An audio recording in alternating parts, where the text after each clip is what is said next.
Hi, this is Allison from Sonic Group, China. I'm in the workshop to show you our lithium-ion battery recycling line. The first machine is the single shaft shredder. After shredding, material will be conveyed to the rotary dryer, or we call it pyrolysis furnace. The function is to evaporate the electrolyte, at the same time remove the PP separation film from the materials.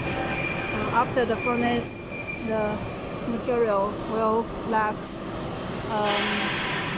leave the shell and anode and cathode only, and the mixture will be conveyed to the zigzag airflow separator. This is for separating the shell. The heavy shell will drop down. The lead material will be anode and cathode. There will be air conveyed to the first rotary screen drum screen. It is screened out to the black mass according to the size difference. After the first rotary screen, mixture go to the crusher.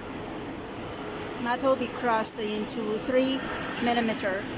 At the same time, the black mass will be knocked down, and the mixture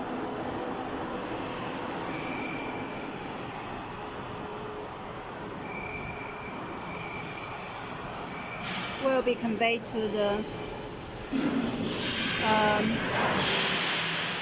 grinder